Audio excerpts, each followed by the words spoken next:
started. So I will do our kind of standard introductory things. To everyone who's logged in, good afternoon and welcome. Thank you for joining us.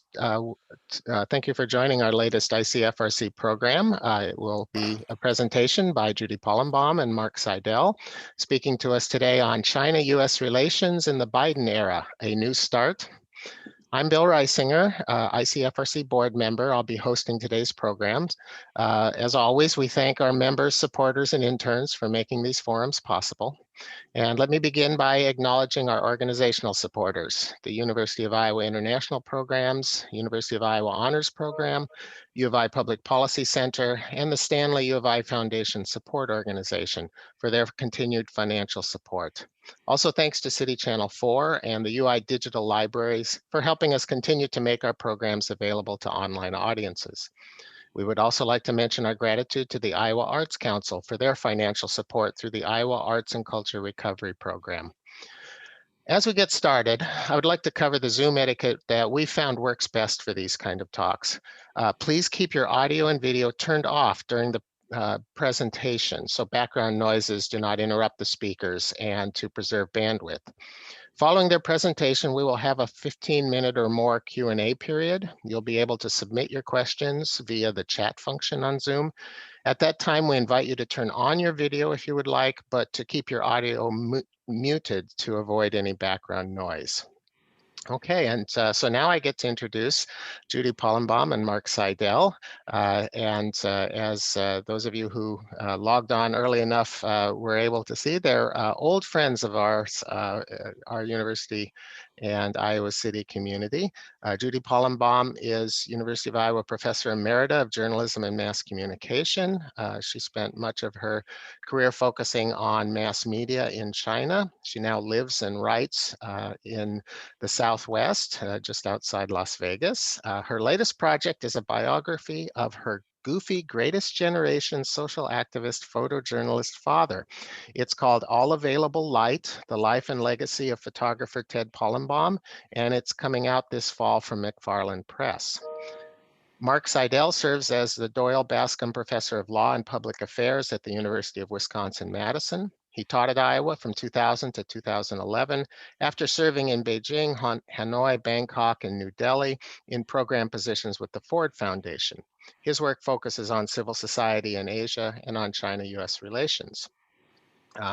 Both Mark and Judy were two of the earliest young Americans to arrive in China to teach after the Cultural Revolution, and each has remained closely engaged with China as researchers, teachers, and writers since then.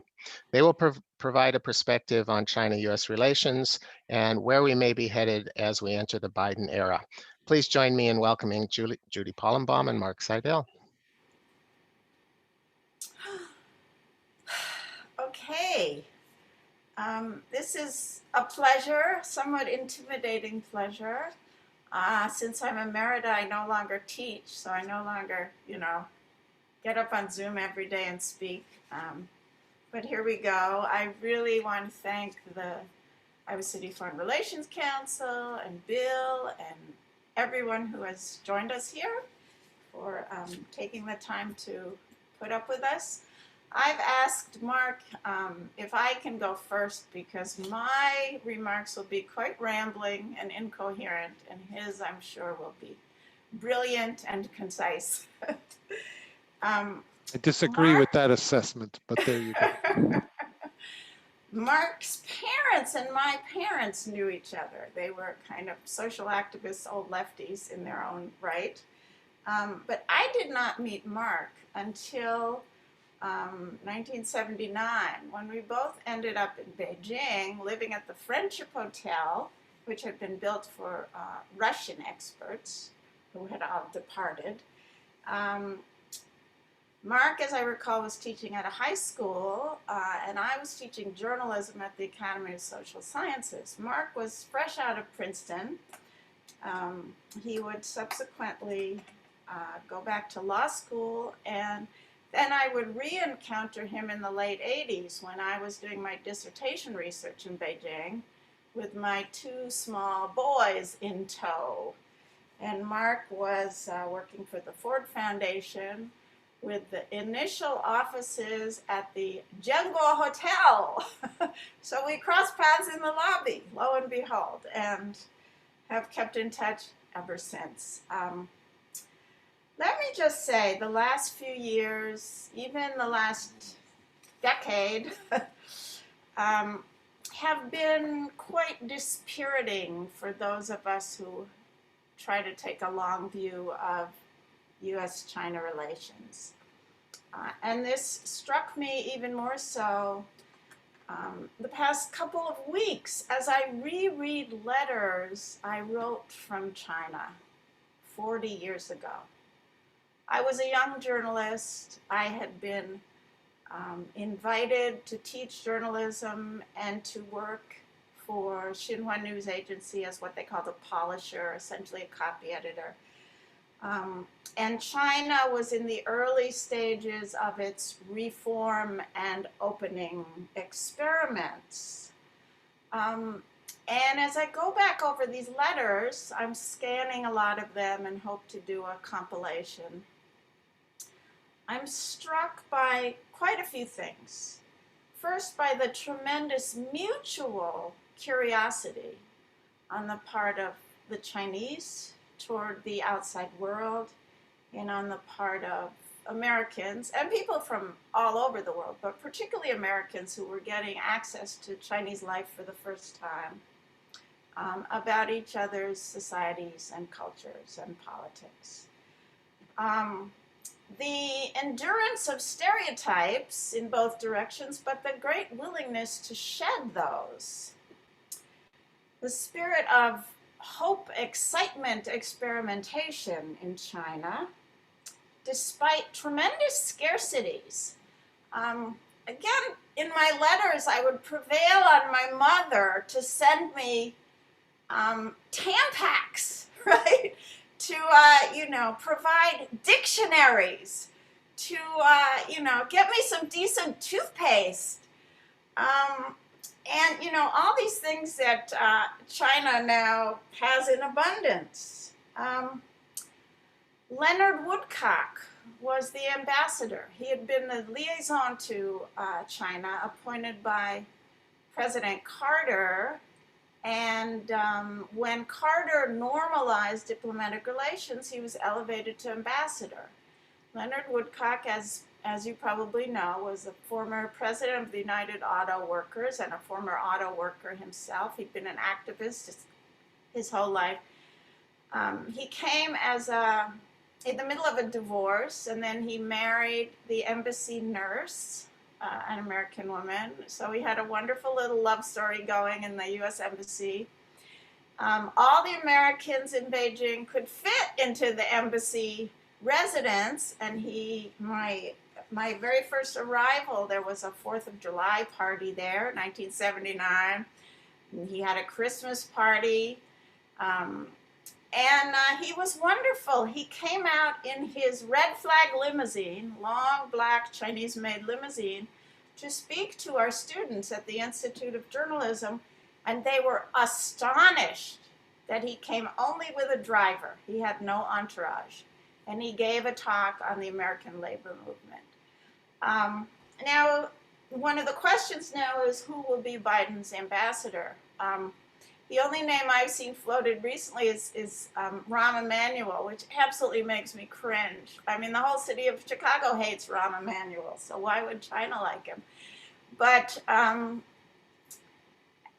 Iowa's Terry Branstad was a very ineffective ambassador, or a very inactive ambassador under Trump.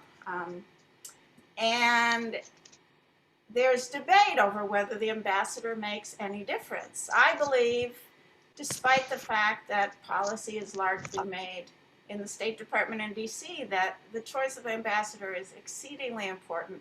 I would nominate Mark Seidel personally, but he probably couldn't pass the background check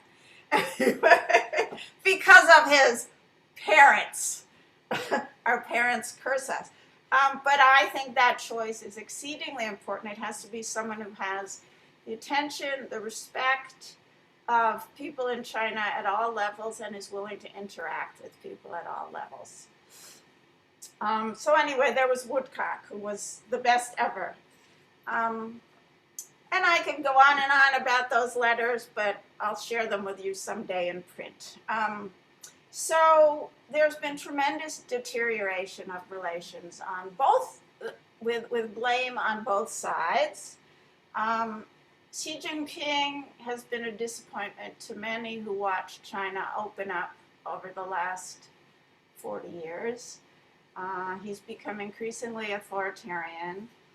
At the same time, I think you need to remember that there are many levels of Chinese society, and we aren't, from a distance, really privy to conversations going on among family, friends, colleagues. And I think mentally, Chinese people are quite free and talk quite freely among themselves.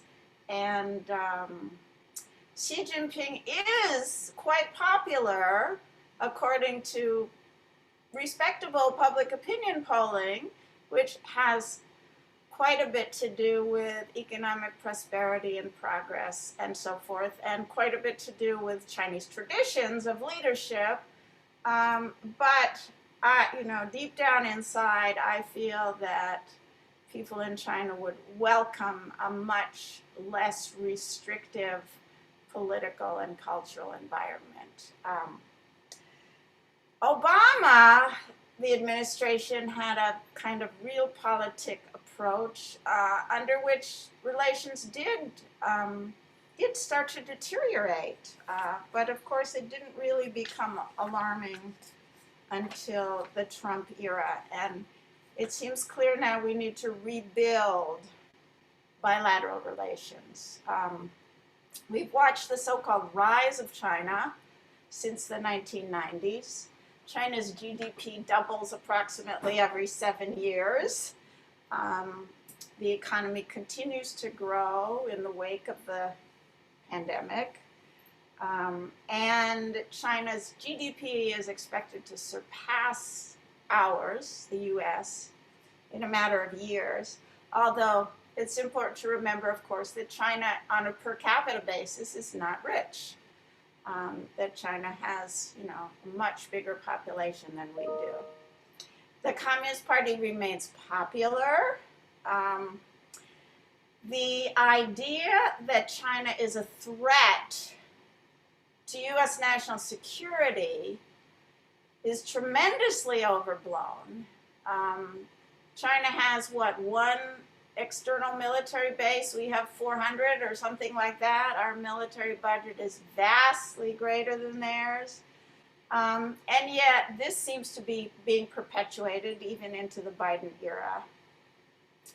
The fact that in the past the US had free run of the China coast and now doesn't anymore is maybe a rebalancing rather than a cause for concern. Trump's tariff war did not, as promised, help the US economy or help restore jobs. China has intensified its multilateral collaboration in Asia, with Latin America, in Africa, and so in many ways the US is increasingly isolated from these loops. So there are many relationships that need to be restored and realities that need to be faced. So what's the difference between Biden and Trump? Well, obviously, the total lunatics are out, we think, but the hardliners still seem to be in with a military focus, which I think is erroneous, which is terribly misplaced. The Biden administration recently announced that there will be a thorough review of US-China relations that will be headed by a group based in the Pentagon. Why is it based in the Pentagon? Why isn't it based in the State Department or a collaboration of diplomatic and trade and environmental interests?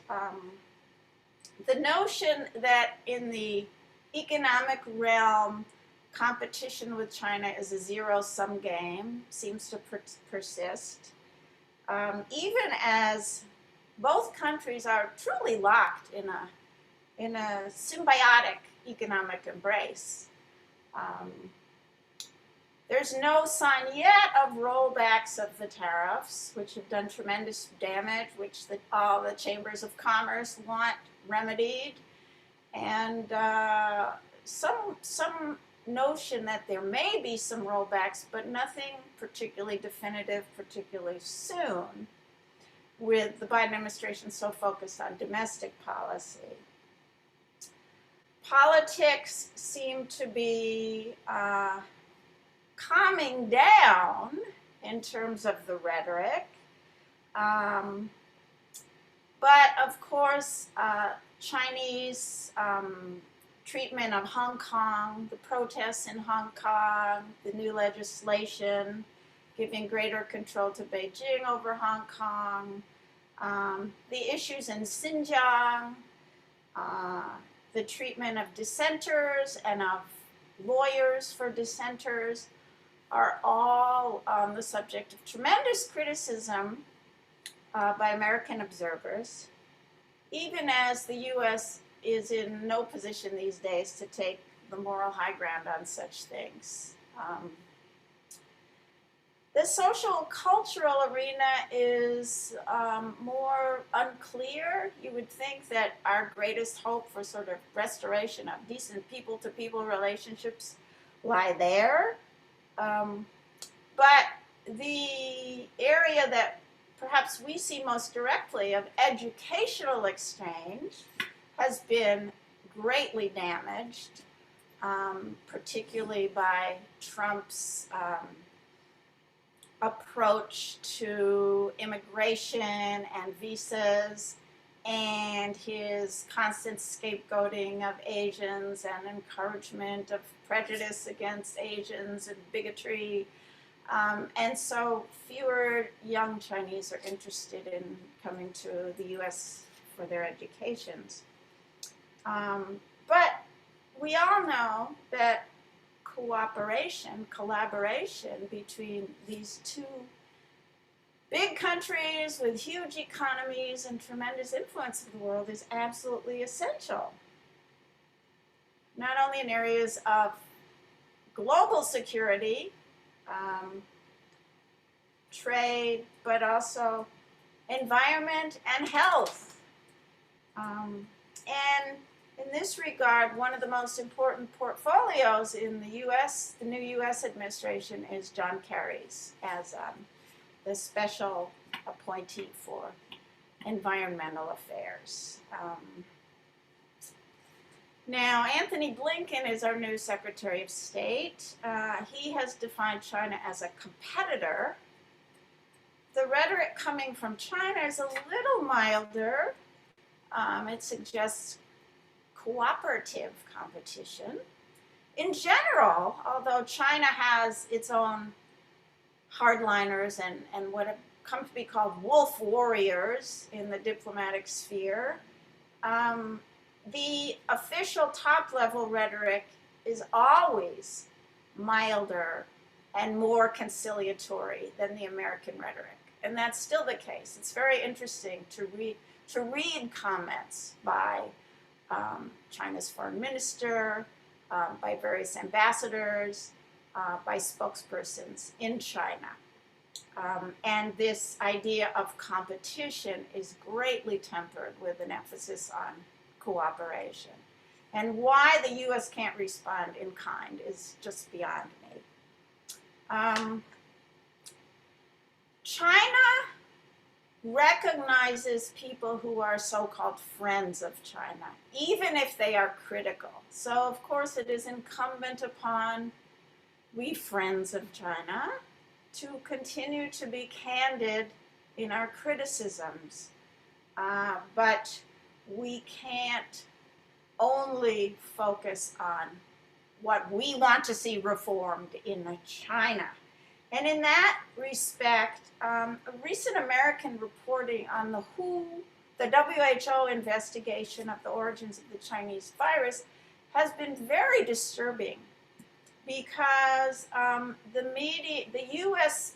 major media have continually suggested that China is trying to hide things and that there were tremendous battles within the delegation and between the delegation and its Chinese hosts and among scientists from China and other countries, whereas the WHO mission members themselves say no, it was very candid, a lot of information was revealed, we have a lot of new information.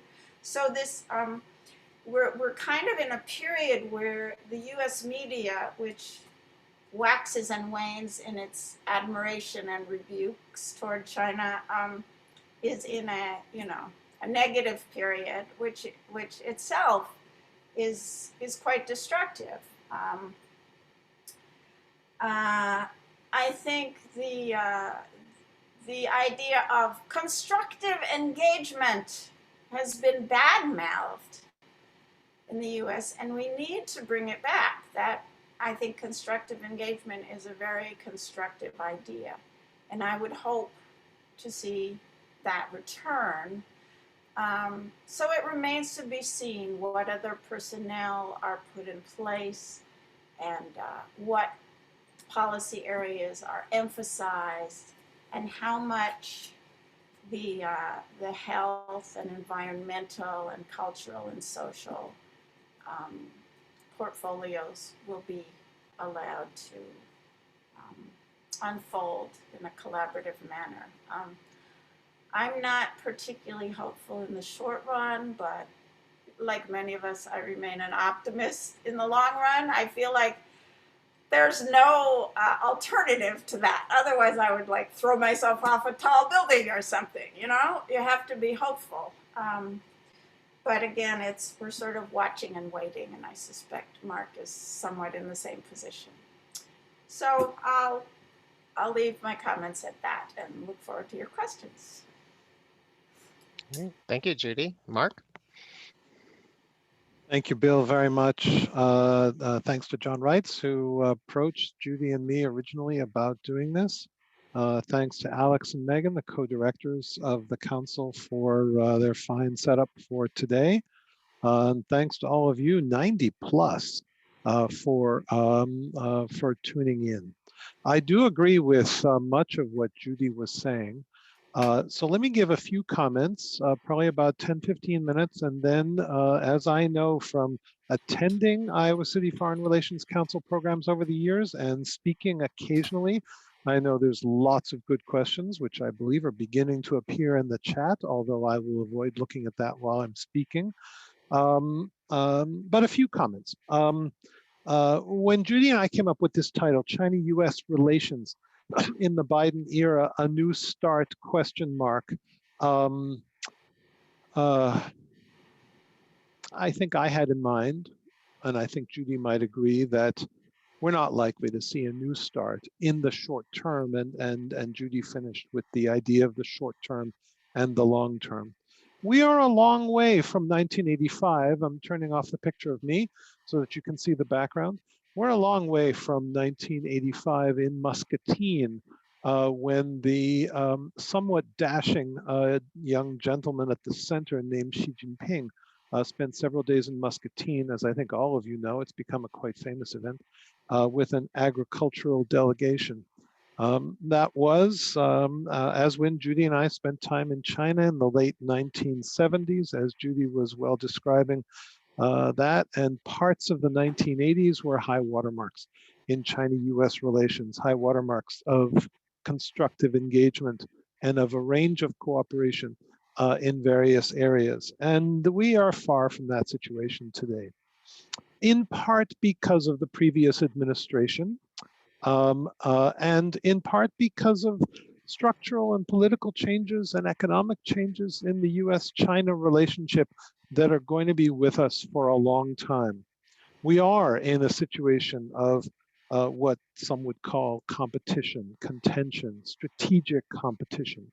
There's lots of terms for it in the relationship between these two major powers one that has been a major power for many, many decades, over a century, and the other that is rapidly becoming a world major power, is already a world major power. And that just changes the dynamics, and those contentious, competitive dynamics play out, as Judy was saying, across a wide variety of fields. The economic, the strategic, the China coast, everything that Judy was mentioning, and probably more that we don't have time to get into. At the same time, again, as Judy was mentioning, and I am echoing a number of the comments that Judy made, the domestic considerations in each place directly, inevitably, affect the bilateral relationship between these countries. They always have. They did in the 1970s over issues like Taiwan. They did in the 1980s and 1990s. They continue to today. Sometimes it feels like the domestic considerations are even more impacting the state of bilateral relations between the countries, between these two countries, than before.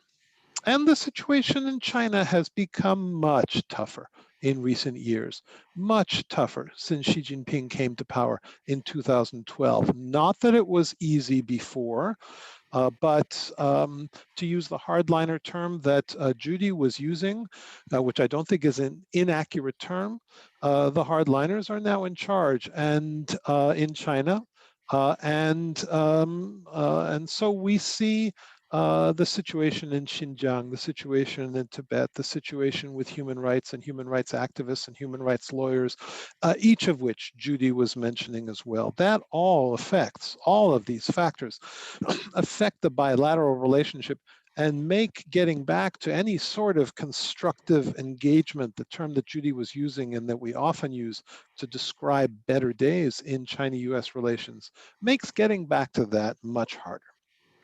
So that's the general picture, and that plays out in economic and trade relations and the tariffs, and it plays out in sharp contention over technology and policies toward technology. It plays out in almost every field. So that sort of leads to a couple questions going forward. And one question is, where do we start? Where do we start with, if it's possible, to try to get this relationship that, despite the contentious aspects, was on and off on a positive trend beginning with the early 1970s? It's much harder to see those areas of getting the relationship back on a more positive track these days, but perhaps there are ways. Some people who look at this have pointed to climate change as an area in which hopefully China and the US, and of course the rest of the world, many other countries, can come to some kind of better cooperation in the years ahead.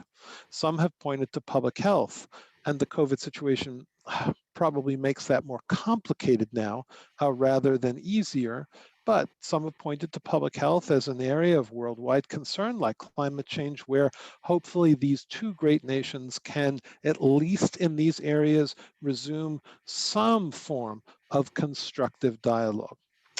And then I want to mention, as Judy did, and it's not surprising given where we come from in terms of our early contact with China and our early work in China and our work at the University of Iowa and elsewhere as academics, it's not surprising that we would focus on educational and scholarly relations. And hopefully that is an area in which some progress can be made, probably not in the short term, in rebuilding some more respectful relations between these two great countries. It's going to be very hard. It's going to be very hard in rebuilding work in a number of these areas, but perhaps climate change, public health, and more broadly educational and scholarly relations are areas in which it is possible to begin to try some rebuilding in the Biden era. So a new start may be too optimistic, which I think is one of the reasons why we came up with that title. in order, in part, to debunk it, probably in the short term, as Judy was saying. But in the medium term or the longer term, at least I would hope, and it's clear that Judy hopes, that something better can emerge from the wreckage of the last 4 years. It will be hard because the wreckage in China-US relations in the last 4 years was not a matter only of what President Biden calls the former guy, and not only a matter of what was going on in China. It has a lot of factors leading to it. In terms of educational and scholarly relations, the rebuilding of these relations is very important to universities, to medical centers, to scientific research institutions in both countries. These are not the only relationships, of course. We have relationships with universities and scientific research institutions and medical institutions around the world, as does China. But these two countries' academic and scholarly institutions have been significant partners to each other going back to the late 1970s. And much of that, as most of you know, based in Iowa City or wherever we are based in the academic community, most of that has deteriorated significantly over the past 4 years. It's going to be difficult in rebuilding for a number of reasons. One reason is because of mutual suspicion on both sides. We have suspicion in the United States, which takes multiple forms, one of which is the Department of Justice China Initiative, which has targeted academics in the United States in terms of their relations with China, sometimes perhaps with some basis and oftentimes not. An initiative under the administration of, and I do like the Biden formulation, the former guy, since I don't want to say his name either, an initiative that almost certainly has gone too far and needs to be recalibrated under a better administration. And so hopefully in the US, we are going to see some better calibration of what the perceived threats are seen to be from China.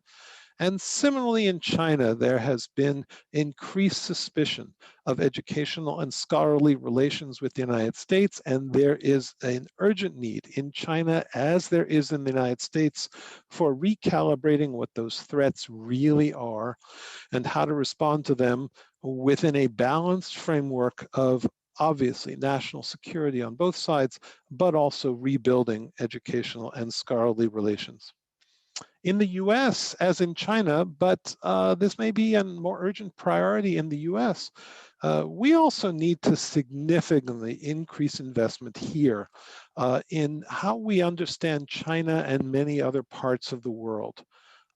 We know that, whether we're in Iowa City or wherever we're sitting today, but it has not been easy to make that case, and it's not been easy to make that case not only in the past 4 years, but for many years before that as well.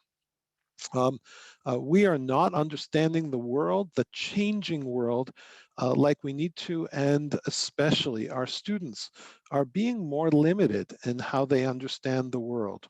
I don't have the numbers from Iowa, and I could probably get the numbers from Wisconsin, but my sense is that enrollments in Chinese language are going down. Opportunities for students to study and work in China are not what they were 5 or 10 or 15 years ago.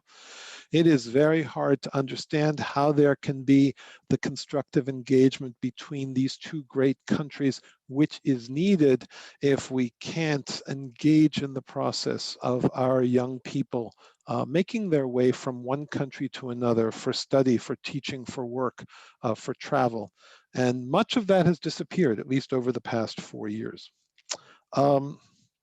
I also work quite a bit, as Bill mentioned at the beginning, on nonprofit and philanthropic activities between the two countries and nonprofit and philanthropic relations between the two countries. And especially in terms of the work that American foundations and American nonprofits do, most of which is service-oriented work, capacity building work in China.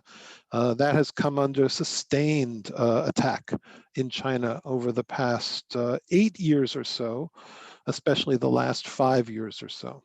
it's hard to imagine a situation in which in the short term, and this is echoing what Judy said, it's hard to imagine a situation in the short term where that gets better. There are a number of American philanthropic and nonprofit organizations that are literally just hanging on in China, trying to do what they can. The situation is not easy.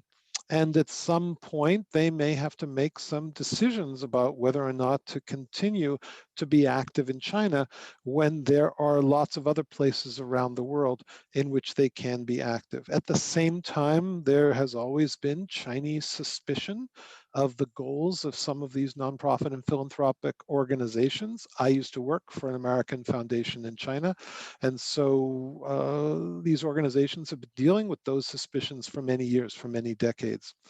Rebuilding at least the contact from the current very low level, having the increasingly prosperous and active Chinese philanthropic community meet their American counterparts and others, having cooperation between nonprofit groups that work on environmental issues, on disability issues, on labor issues, a whole range of things. That has sunk to a new low over the last 4 years of the former administration, or if you want to put it this way, under the last 8 years of the current administration in China. And figuring out ways of rebuilding that is really important, but very difficult considering the obstacles on both sides. So I don't want to leave, and I don't think Judy wanted to leave a wholly negative impression of the future. I very much agree with Judy's formulation that the short term is going to be very difficult. But we are in a new day here, and I am hopeful, cautiously hopeful, that we can find ways of improving the situation in the medium to long term. There are still very significant conflicts and suspicions on both sides. Suspicions of China in the US, some of which are wholly justified, suspicions of the United States in China. It's going to take a long time to try to rebuild some trust in the relationship. Intellectuals, academics, teachers, students are among those who have some opportunity of trying to take links that have in some ways been rendered dormant over the last 4 years or over the last 8 years and try to rebuild those relations very carefully, because at least in China and sometimes in the US, rebuilding or reemphasizing those relations between academics and intellectuals is not always the safest matter. But that represents one forefront for what will hopefully be more constructive engagement in the years ahead. And with that, and largely agreeing with Judy's comments, I want to stop. We're at 1:40 here, 12:40 there. I'm in New York, not in Muscatine. And with that, I'm going to stop and turn it back over to Bill and others to begin the question process. Thank you all very much. It's a pleasure to be back, remotely at least, in Iowa City with many old friends on this. Thank you. Great, thank you, Mark, and thanks once more to Judy. So we now move on to the Q&A portion of the program. Please submit your questions via the chat function. You can access the chat function by clicking on the chat box icon, which should be located near your audio and video buttons. While those questions are coming in, I would like to mention that we've lined up a great set of programs for the spring semester. We will send out our usual program announcements each Thursday, but please also check our website for the latest updates on future online programs. You can find them at www.icfrc.org. And finally, we're grateful to be able to make our online programs free and open to the public, but we rely on support from our members and attendees in order to operate. We would deeply appreciate a free will donation to help us cover our operating expenses, particularly during this period of online-only programming. You can find the link to donate in the chat section soon, I believe. So, all right, let's get started with responding to some of these very interesting questions that have come in. So one of the first questions we got asked about the hallmarks of constructive engagement. And I don't know, Mark and or Judy, if you want to elaborate on what you've already said about that. Mark, you were addressing that right at the end, I believe. Judy, you first or me first? Go ahead. I think the kind of constructive engagement that it would be useful to get back to is a constructive engagement that, in some ways goes back to the period of the early and mid 70s. It was Zhou Enlai in 1972. During the Nixon visit, when there were discussions about the joint communique that was being negotiated in Shanghai during the Nixon visit, who said to the American side, as the two sides were struggling to come to an agreed upon text, areas of agreement, it was Zhou Enlai who said to the American side, we don't need to do it this way. We can have constructive engagement between our two countries while recognizing the differences between us. And if you go back to the Shanghai Communique, much of the Shanghai Communique is actually about difference. It's not about unanimity. It's not about agreement. So I think constructive engagement going forward in this new era will certainly bear hallmarks of disagreement, disagreement on policies, disagreement even on values, criticism of China for its human rights abuses, and in turn, Chinese criticisms of the United States across multiple fronts. Having said that, and opening the door to disagreement as an aspect of constructive engagement, there's lots of different ways in which constructive engagement can take more concrete form than it has, at least in the past 4 years, and perhaps more than it has in the past 8 years. That certainly can occur in the academic and scholarly field. It certainly can occur in the philanthropic field. When travel is possible, we have to get people going back and forth, everyone from high school students in the two countries to senior policymakers, and certainly people who work in nonprofits and academic institutions. So that's a couple of answers there, but ironically, or maybe paradoxically, I begin with disagreement because going forward, given the level of suspicions, we have to be able to air those disagreements. And that principle goes back to Zhou Enlai in 1972. And with that, I'm turning it over to Judy to correct me. No correction. I agree with everything you've said. Yeah, I think the relationship has to recenter dialogue and conversation um, rather than threats and punitive measures. Um, and it has to center on, as Mark said, those areas in which collaboration is both possible and essential.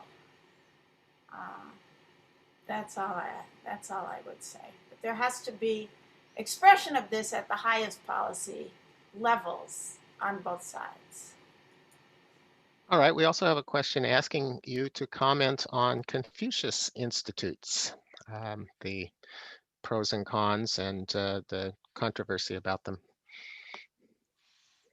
Judy, you go first this time. Okay. Well, I think from the start, Confucius Institutes whipped up some controversy about whether this was, a Trojan horse on the part of China. In fact, it was a wonderful investment in other countries, not only the U.S., being able to develop programs in Chinese language and culture. And it's something that many countries do. I mean, the British have their institutes, the Germans have their institutes that are paid for with government funds to help other countries understand other cultures. And so, again, because the US-China relationship has been so charged for so long, there are always suspicions all around. But from the beginning, the to-do about Confucius Institutes I thought was pretty ridiculous. And I think as the Confucius Institute developed at the University of Iowa, that was a great example of how much could be done with no Chinese meddling, to advance study of China and Chinese language abroad to everybody's benefit. So I think it's very unfortunate that there's legislation that prevents the opening of new Confucius institutes, prevents the acceptance of Chinese funds if you're going to accept federal funds, and that many Confucius institutes have closed. I suspect some of the closings have to do with all sorts of financial problems related to struggles in higher education generally, but it's unfortunate that that they've been attacked. So that's my thought. If the goal of this program was to invite two speakers who would disagree with each other at every opportunity, that has failed. I almost entirely agree with Judy. Look, Confucius Institutes are an example of the lack of nuance on both sides. In China, they are expressed rhetorically as a 100% altruistic contribution by China to American and Australian and lots of other academic institutions which no longer have the financial resources, which, by the way, China does, it says, to do Chinese language and other teaching. In the United States, they are presented in often a non-nuanced way as the Trojan horse that Judy was talking about. How it plays out on individual campuses differs. And where it has played out as contributions to Chinese language and cultural learning in ways that at some universities would not be possible but for help from China, that's obviously been a good thing. Where it's played out, where Confucius Institute personnel have tried to stop discussions about Tiananmen in 1989, or tried to stop discussions about Tibet, or tried to stop discussions about human rights in China, obviously that is not a good thing. That's not what we want to see happening in terms of foreign interference on our campuses. The same debate happens in China about American centers in China. And I think the need is for more nuance across a range of fields, and recognizing that if we say that we have the right to be doing government-based philanthropic activity in China on American studies and other topics, then we have to recognize that China would like to do the same thing in our country as well, and try to work it out so that the contributions coming from both sides are such that they are valuable, and that they don't interfere in internal affairs, that they don't, for example, seek to bar conversations in the United States about sensitive topics in China, things like that. Having said all of that, a kind of plea for nuance that I think Judy and I agree on, the trend is against Confucius Institutes. And if China wants to exercise this kind of nuanced soft power, you might call it, as the United States does, it's probably going to have to find a new way of doing it, because the effect of 4 years or more of suspicions about Confucius Institutes, even where they have gone too far in terms of criticisms, is such that on many campuses, those are just really no longer possible. And so it's going to be very interesting to see what China comes up with. There's no lack of funding in China for these kinds of contributions or interventions, if you want to call it that way, overseas. So it's going to be interesting to see what China comes up with as the sort of substitute for the Confucian Institutes, as those really do go into decline because of the suspicions overseas, suspicions that are sometimes accurate and sometimes go too far. Great. Thank you. How can the U.S. simultaneously move to constructive engagement while also exacting consequences for human rights violations, as with the Uyghurs?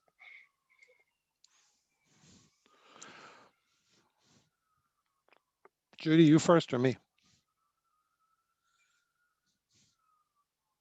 All right, I'll start. Um, I think it's very difficult.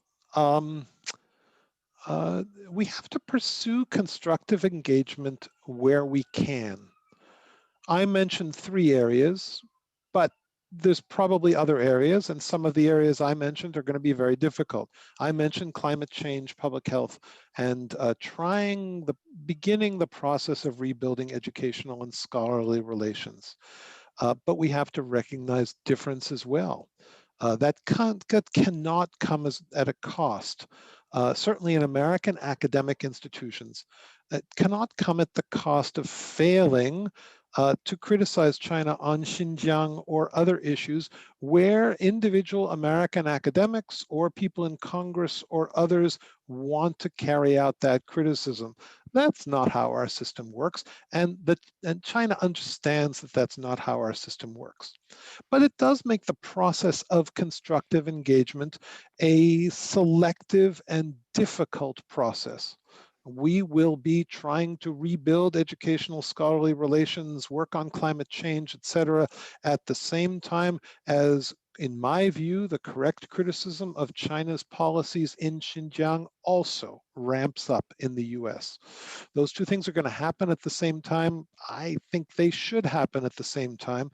I also think that there are groups in both countries, including China, that wants to see constructive engagement re-ramp up as it can, even while people in the 2 countries or the 2 governments are harshly criticizing each other where they view that's necessary. So I guess my answer, which may not be a very satisfactory answer, so then I'll turn it over to Judy for a more satisfactory answer, is that we have to walk on 2 legs, as the Chinese used to say. We have to engage constructively, and where necessary, as in Xinjiang, as on human rights, we have to criticize at the same time. Not easy. The question asks about exacting consequences, and I really don't know that the U.S. can exact consequences for human rights violations. As Mark said, I think that the question is really, do we continue to express objections to what we see as human rights violations? Consequences may be, maybe business can exact consequences by cutting off ties with companies that seem to profit from labor camps or whatever. But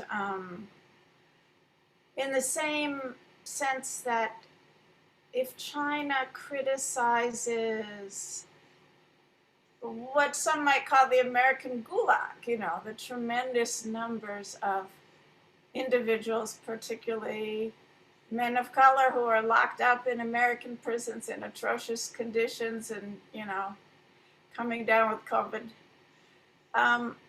What is China going to do to exact consequences for that horrendous situation? It probably can't do anything much. So I think we have to kind of move away from how do we punish China for things to how do we engage in conversation and dialogue that includes frank criticism.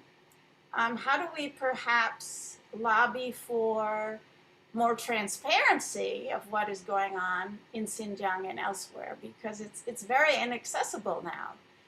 And this booting journalists out from both countries doesn't help. Working on a diplomatic easing of tensions and barriers, again, over time, it will take time. All right, how about your thoughts on the future of the one country, 2 system formula as China becomes increasingly authoritarian and Taiwan genuinely democratic? Judy, you're first. Okay, well, Taiwan has never been my favorite subject. But, that was sort of the compromise that was arrived at for the Shanghai Communique all those years ago, almost 50 years ago now. and it was based on the historic status of Taiwan as a geographic part of Greater China. Um, and it was also based on the fact that at the time, the governing regime on Taiwan was the same regime that had been engaged in a civil war with the communists. So how do we live together without having a war and still let Beijing save face, basically? Um, my view is that China is not about to invade Taiwan unless people in Taiwan want to be taken over by China, by the People's Republic, and they're not ready. Nobody's ready for that. But again, that may be just wishful thinking. But I think that again, the solution lies in constant diplomacy and conversation rather than in kind of heightened rhetoric that only inflames anger all around. But Taiwan is not really my bailiwick, so. Neither is it mine, but let me say one or two words, or one or two sentences. One country, two systems is pretty much dead when it comes to Hong Kong.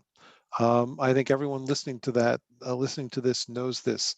The rapid reassertion of pretty strict Chinese control over Hong Kong, expressed in the national security law last year, which was passed very rapidly in Beijing and then implemented just as rapidly in Hong Kong, indicates that Chinese patience with the situation in Hong Kong had come to an end, and that the Xi Jinping government was very much intent on reasserting not arm's length control over Hong Kong, as it had been since 1997 under the one country, two systems formula, but a much more direct form of control.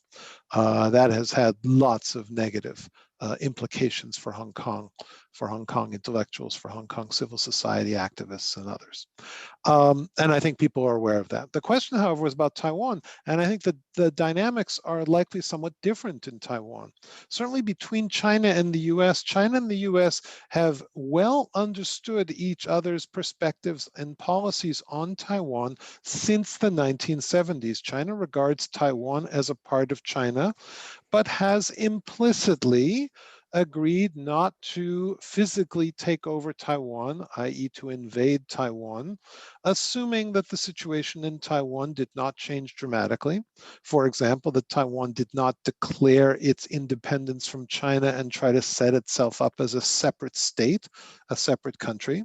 And China understood the US perspective, that the US had a long history with the Taiwanese post-1949 regime, the Kuomintang regime that Judy was mentioning, and that the United States was going to maintain those ties to Taiwan and its obligations, if it came to it, to act for, to defend Taiwan.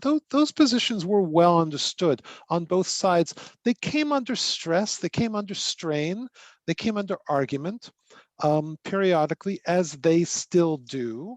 I'm relatively optimistic that we're not going to see in Taiwan what we saw in Hong Kong, a direct reassertion of Chinese control. The situations are different. But at the same time, one could foresee a situation based on domestic considerations in China, based on perhaps moves in Taiwan toward declaring a form of independence, in which the Chinese leadership might consider itself to be constrained to carry out activities that such as trying to do in Taiwan what it did in Hong Kong, that in normal times it would probably prefer not to do. And so I think the situation, I come back to where Judy is, I think the situation has to be maintained carefully through sophisticated dialogue, through sophisticated diplomacy, much of which is going to happen out of sight. And since the Biden administration, in addition to everything else, is just more competent than the administration of, and I continue to like the formulation, the former guy, then I'm hopeful that we can see that kind of continued engagement, including below the waterline, that at least maintains the status quo. And doesn't involve China interfering too far into Taiwan. Okay, well, we probably have some time for just one more question. So let me throw this out, and it's one that you could spend a lot of time on, but give us your quick thoughts anyway. Is it plausible to employ the concept of managed decline of U.S. hegemony as the long-term political context for U.S.-China relations? That is, should the U.S. be sort of seeing itself not as maintaining its current level of strength vis-a-vis China, but allowing that to change in the decades ahead? Judy, you first? Me first? You first. That would, that's a Paul Greeno question for sure. Thank you, Paul. That would require a total reorientation of American ideology. I mean, what declining empire, gives up the ghost willingly? It's clear that there are other power centers in the world that, and this insistence on, well, we've got to have a superpower vying against another would-be superpower. It's so outmoded. I'm naive. I don't understand why the world operates this way. But of course, the U.S. is a declining power. Of course, you look at what China has accomplished in terms of economic growth, prosperity. China is still a very inequitably distributed country in terms of wealth, but it is still on the rise, and the United States is becoming a third world country. You listen to people's reports of trying to get their COVID vaccines, of trying to get their unemployment. Trying to get their power back. Hospitals overrun. The model of the U.S. as the shining city on the hill. It doesn't work anymore. But Americans refuse to acknowledge that, at least officially, and it seems so self-evident to so many of us. So, I don't think that there can be a formal policy premised on the acknowledgement that we're a declining power. I think it'll be a lot more painful than that. But again, the only way is this kind of long-term engagement with the things we can do together. And we'll just hope that will override the insistence on, competition and being first. And once again, I largely agree with Judy. Look, the reality in geopolitical terms is where Paul stated it. This question came from Paul Greeno, as Judy indicated. I don't know if all of you can see the chat or not. The managed decline of U.S. hegemony, or at least the decline of U.S. hegemony, is a reality.